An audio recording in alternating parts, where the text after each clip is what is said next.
Plimpton 322, donc un nom pas très poétique. C'est juste le numéro dans la collection de Plimpton qui, lui, avait acheté sur le marché noir cette tablette. Il s'était fait une collection au début du XXe siècle. Et cette tablette est représentée ici. Elle a défrayé la chronique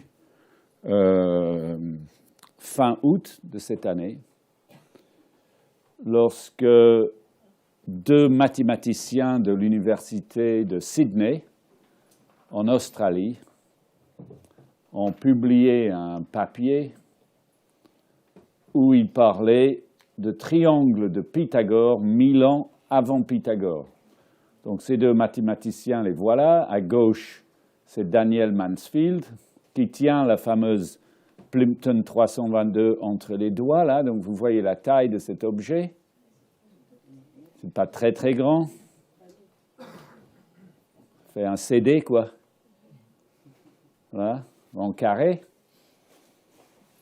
Et puis, à droite, Norman Wildberger, je sais pas, qui est aussi prof de mathématiques. Et donc, à eux deux, ils se sont intéressés à des tablettes sumériennes et à la pensée sumérienne. Et petit à petit, ils ont été touchés par quelque chose.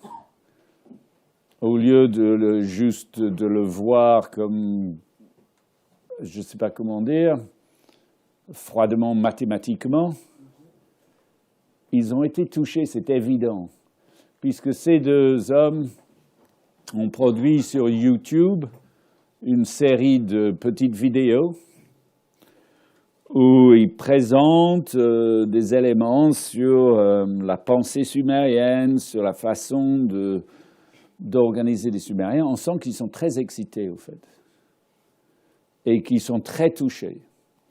Et ils vont jusqu'à proposer, au fait, que les mathématiques sumériennes soient réintroduites dans notre société pour améliorer l'industrie, les voyages dans l'espace.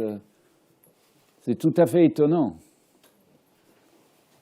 Ils ont touché à quelque chose qu'ils considèrent comme supérieur à nos mathématiques à nous.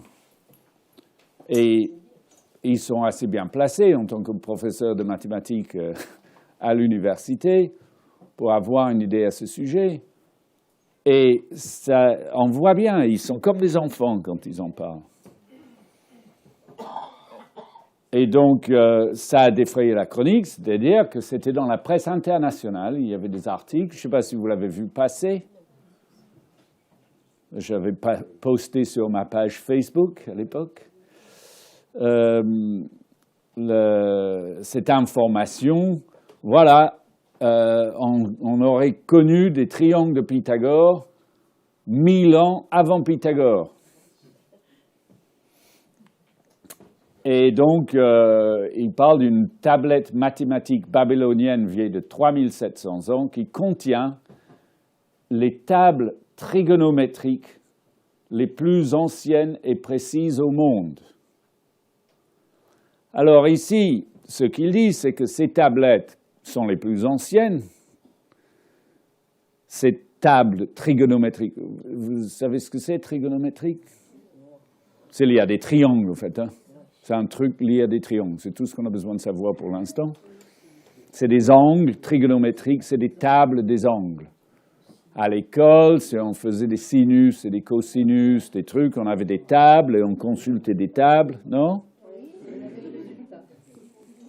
Ou on faisait semblant de consulter des tables.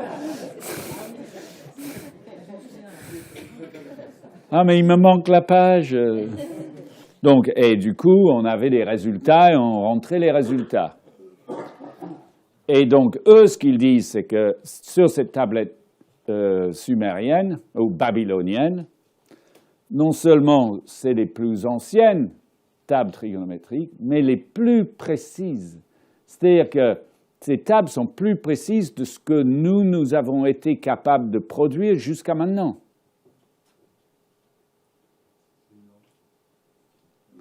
Et dans une de leurs vidéos, ils tracent l'histoire des tables trigonométriques, les différents mathématiciens dans le passé qui ont travaillé sur les tables trigonométriques. Et ils parlent d'un homme dont j'ai oublié le nom, qui lui a fait des tables qu'on utilise tous à l'école, etc.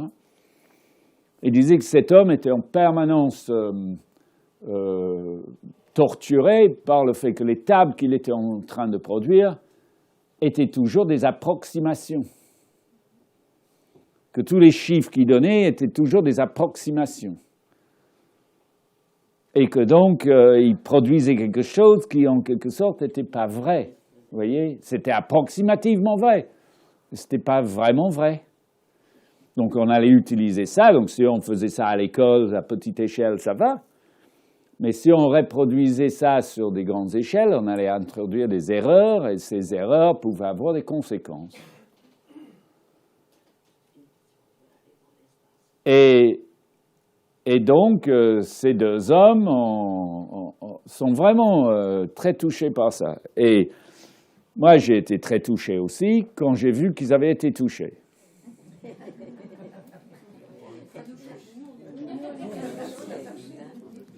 Bon, ben c'est bon, on peut s'arrêter, hein. Non, j'ai été touché de voir ça. Pourquoi? Parce que ce à quoi ils ont touché, c'est une pensée.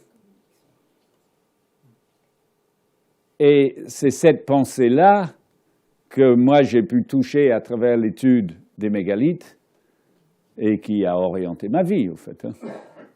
Et donc, je voyais bien dans ces vidéos que ces hommes avaient touché la même chose que ce que moi j'ai touché il y a un certain nombre d'années.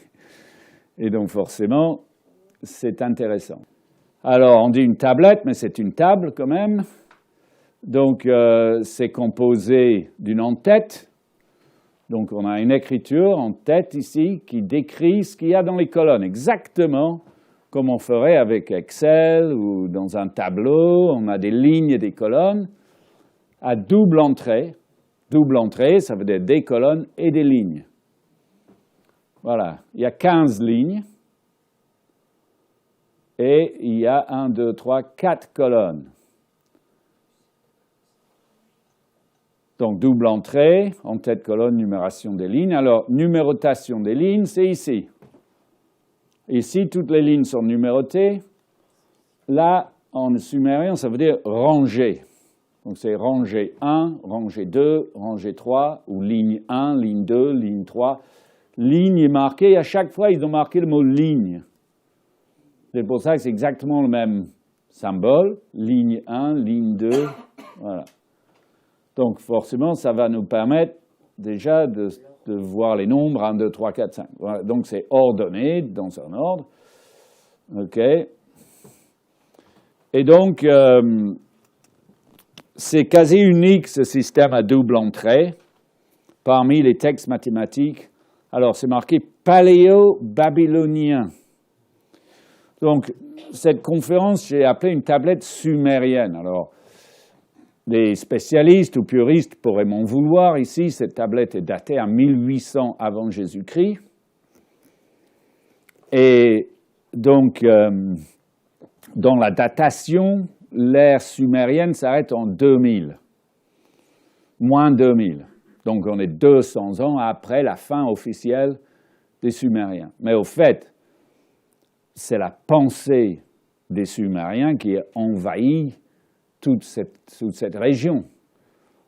La pensée appelée babylonienne dérive totalement de la pensée sumérienne. C'est exactement la même chose. Donc, finalement, on appelle ça mésopotamien. Voilà, donc je vais dire sumérien, c'est beaucoup plus facile à dire. Mésopotamien, ça englobe globalement tout ce qui se passe là. Mais ce qu'il faut bien comprendre, c'est que quand même le début de tout ça, ce sont des Sumériens qui sont arrivés. Et Bérouz, un prêtre chaldéen, a écrit, je crois, vers 330 avant Jésus-Christ. C'est le seul écrit qu'on a qui parle de l'origine des Sumériens. Il a dit, les Sumériens sont arrivés par la mer et ont apporté avec eux toute la connaissance.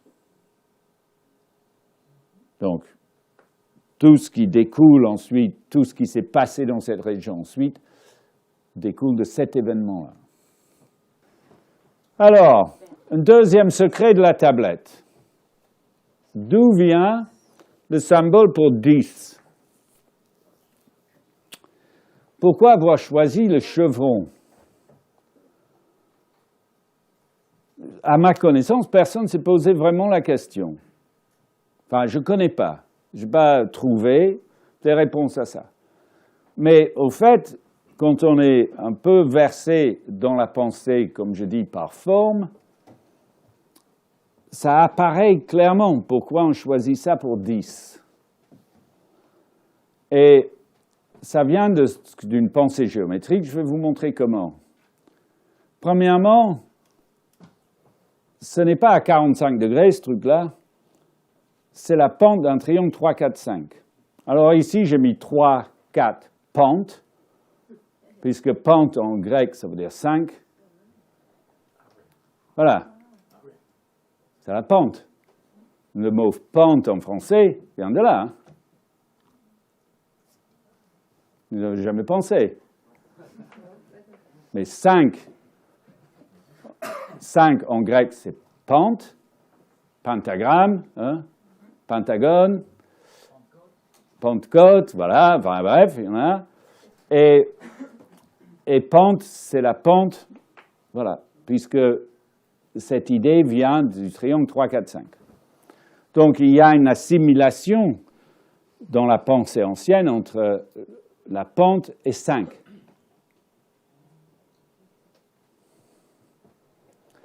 Là, j'ai superposé la tablette sur le triangle 3, 4, 5 et vous voyez que le trait du chevron, eh ben, c'est exactement sur la pente. Ça, c'est l'horizontale, ça, c'est les lignes horizontales qui séparent la chose et on voit que la pente donnée par le chevron sur le truc, c'est exactement la pente d'un triangle 3, 4, 5. Alors, je ne sais pas si c'est la forme du roseau, je ne sais pas quoi, qui a été taillé exactement pour donner cette forme. En tout cas, c'est étonnant. Toujours est-il que si on fait donc la géométrie, on fait deux carrés, enfin deux triangles, 3, 3, 5 et 5. 5 plus 5 égale 10. Donc voici pourquoi ce chevron représente le nombre 10.